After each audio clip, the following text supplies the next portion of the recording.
새로운 문물이 막 쏟아져 들어오는 이제 조선이 새로운 나라로 개혁을 하기 위한 그 개혁운동, 오늘은 갑신정변과 동학농민운동을 공부하도록 하겠습니다. 요것도 한 10년 정도 차이를 두고 벌어진 두 사건인데요. 되게 중요하거든요. 그래서 하나하나 알아볼게요. 먼저 갑신정변.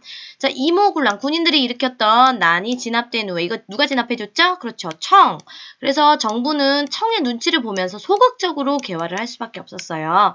그런데 그게 불만인 사람들이 있습니다. 야, 청의 간섭 때문에 개혁의 속도가 너무 늦어. 그래서 우리는 뭔가 화끈한 개혁을 원하는데 말이야 라고 하는 얘네들을 뭐라고 부르냐면요. 바로 급진개화파라고 부릅니다. 급하게 나아가는 개혁. 그러니까 뭔가 화끈한 개화를 주장하는 사람들이죠. 그래서 이 급진개화파는요. 온건개화파의 반대예요. 온건은 뭔가 뜨뜻한 조금만 바꾸자 하는 사람들인데 그 반대 급진개화파는요. 싹 다 바꾸자. 그래서 청의 간섭에서 벗어나서 우리 제대로 한번 개혁을 해보자.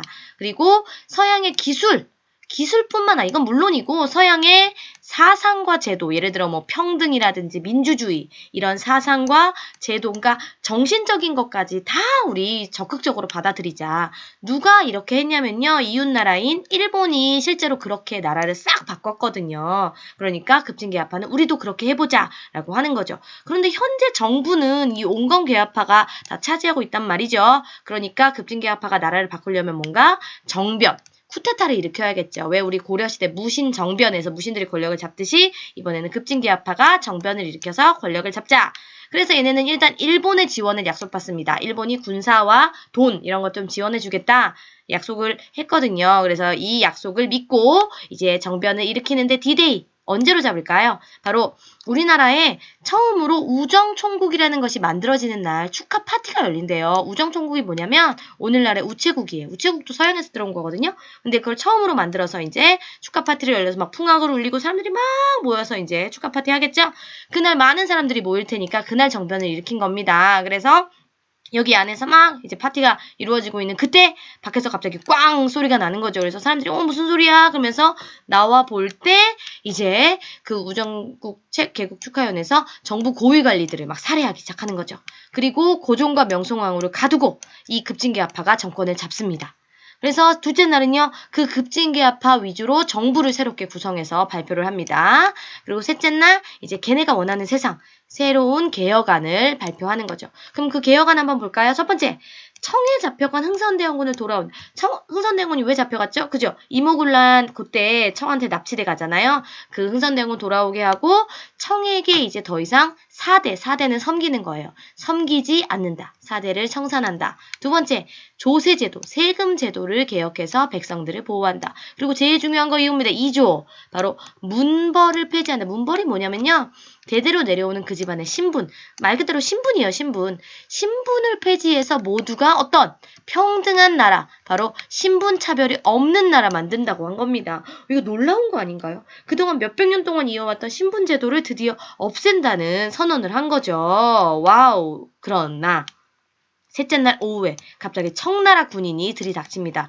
누가 요청한 걸까요? 그렇죠. 이번에도 고종과 명성황후가 요청을 해서 청나라가 군대를 동원해서 이 개화파, 급진개화파 정부를 공격합니다. 막으려는 거죠, 정변을. 도와주기로 했잖아요, 일본군은. 그런데 너무 청나라 군대가 많이 이제 막 공격을 하니까 자기네 나라로 도망을 가버린 거죠. 배신을 한 겁니다. 결국 이 급진개혁파의 정변은요, 3일 만에 이렇게 실패를 해요. 그래서 우린 이걸 뭐라고 하느냐? 급진개혁파가 3일 동안 천하를 잡았다. 그래서 3일 천하라고 부릅니다. 그럼 이 정변에 실패한 급진개혁파 어떻게 될까요?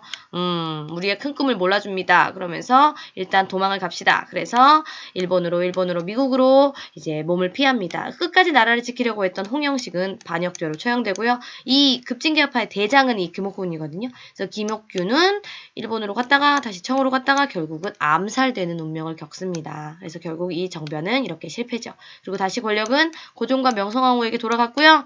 고종은 모든 갑신정변에서 나온 개혁은 무효다! 라고 합니다. 그리고 이거 누가 결국 막아준 거예요? 고종과 명성황후 입장에서는 그쵸, 청이죠. 그러니까 청의 말을 또 더 잘 들을 수밖에 없겠죠. 일본도 가만히 있지 않습니다. 일본은 또 자기네가 피해를 입었다면서 우리한테 배상금을 강요하죠. 또 하나요. 이제 조선을 두고 청나라 일본은 더 격하게 싸웁니다. 조선은 우리 거야. 조선은 우리 거야. 그러면서 둘이 싸워요. 그러면서 두 나라 사이에 텐진 조약이라는 조약이 체결됩니다. 이거는 청과 일본이 맺은 조약이에요. 내용 한번 볼까요? 텐진, 천진에서 맺은 조약인데 중국 천진. 근데 이거를 중국말로 읽으면 텐진이 되는 거죠. 이 조약 내용, 청일 양국은 앞으로 조선에서 일단 철수한다. 물러난다. 그런데 앞으로 조선에서 어떤 일이 발생해서 청일이 군대를 조선에 앞으로 보낼 때에는 어떻게 하자? 사전에 미리 상대국에게 연락하자. 그러니까 배신 때리고 혼자 보내지 말고 이제 우리 같이 보내자. 연락해서 라고 하는 거죠. 이 조약 조금 있다가 다시 정말 나오거든요. 그거 기억해 두세요. 자, 그럼 이 갑신정부 의미가 없느냐? 실패했다고 의미가 없느냐? 아니죠. 그래도 좋은 나라, 새로운 세상을 만들어 보고자 한 거죠. 그래서 근대적인 나라, 모두가 평등한 신분차별 없는 나라를 만들려는 우리나라 최초의 정치개혁 운동이었다. 근데 왜 실패했을까요? 맞아요. 누구를 너무 믿었다? 일본을 너무 믿었죠. 일본 배신 때렸는데 나중에. 그죠? 그리고 백성들의 지지를 받지 못하고 너무 그 소수의 급진계아파 자기네들끼리 준비해서 했다. 그래서 백성들은 그냥 이렇게 생각했대요.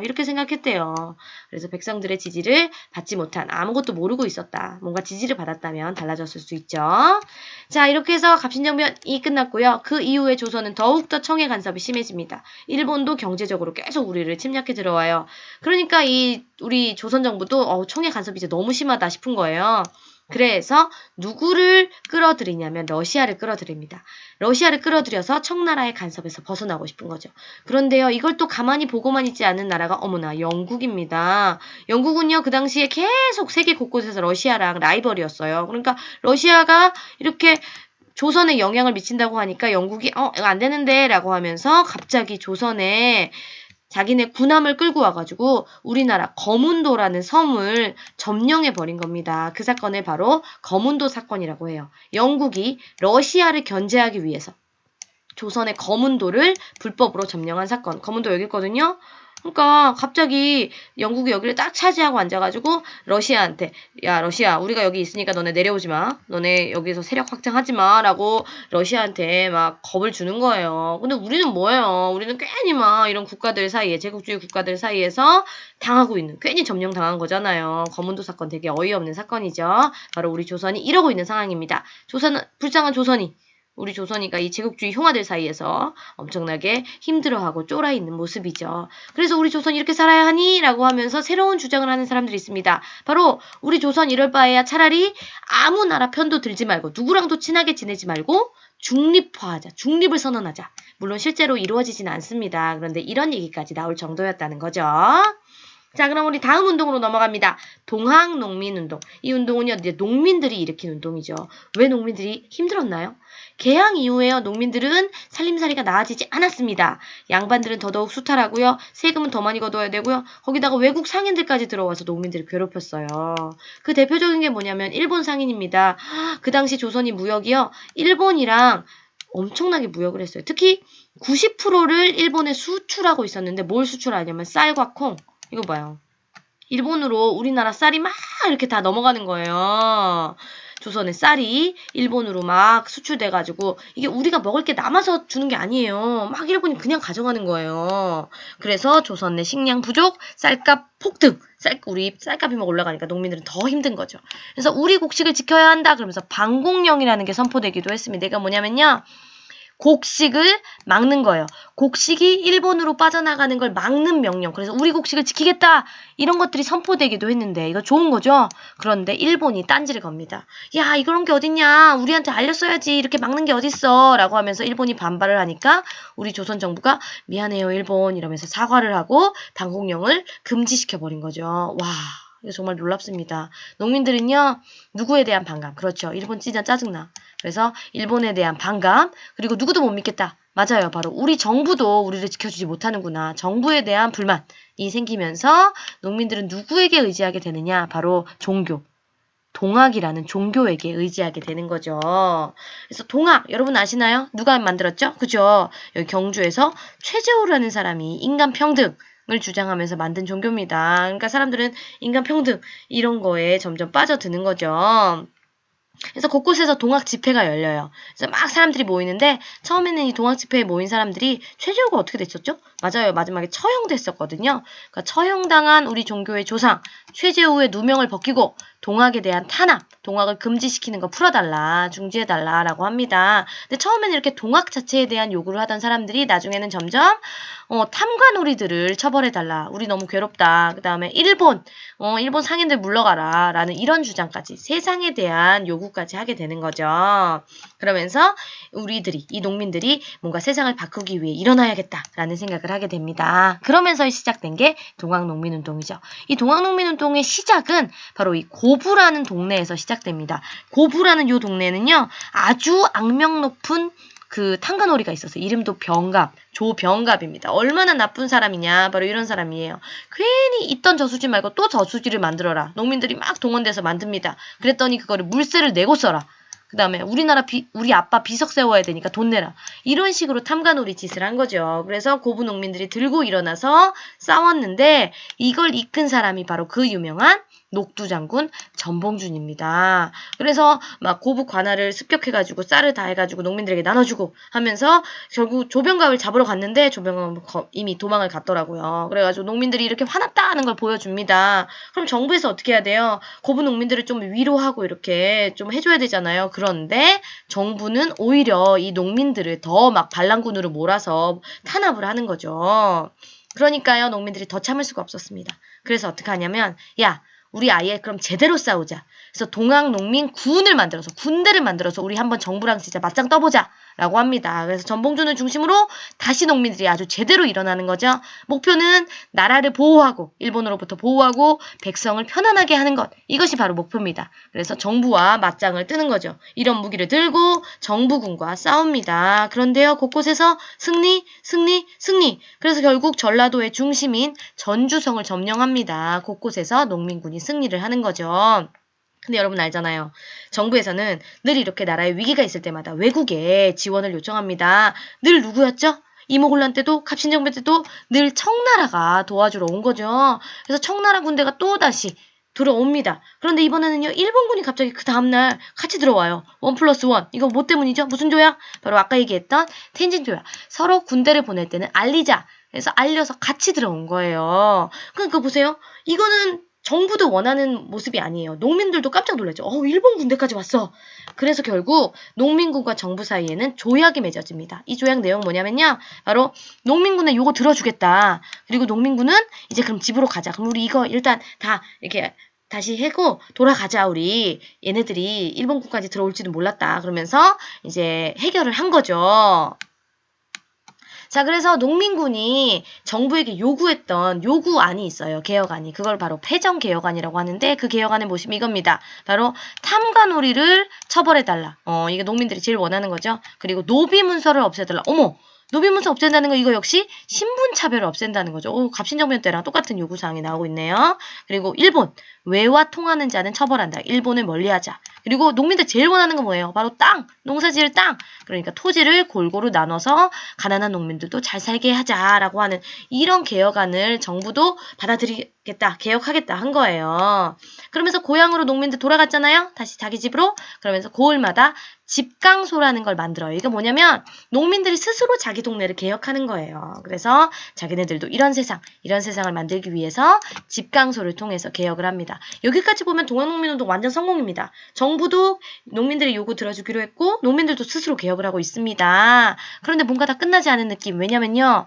바로 여기 일본군이랑 청나라 군대가 아직 물러가지 않은 겁니다. 그럼 얘네 둘 중에 누군가가 도발을 합니다. 누구게요? 바로 일본입니다. 발톱을 드러낸 거죠. 바로 일본군이요. 갑자기 경복궁을 점령해가지고요. 우리 정부를 협박해서 개혁을 시킵니다. 그걸 갑오개혁이라고 불러요.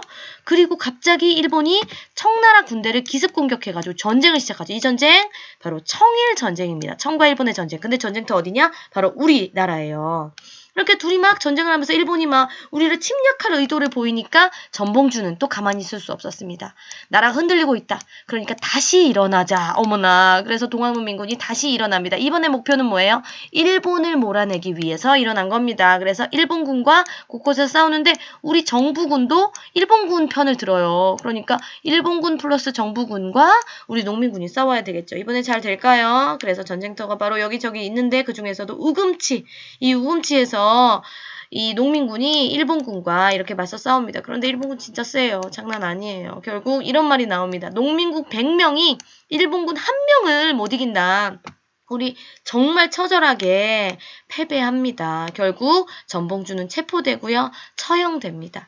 결국 세상을 바꾸려고 한 동학농민군은 이렇게 그 운동이 끝나게 되는 거죠. 하지만 이 운동 굉장히 훌륭한 운동입니다. 바로 우리나라 역사상 가장 많은 사람들이 참여한 민중운동인 거죠. 그래서 그 운동은 일단 처음에는 조병갑, 잘못된 정치 이런 걸 바로잡기 위해 일어났고요.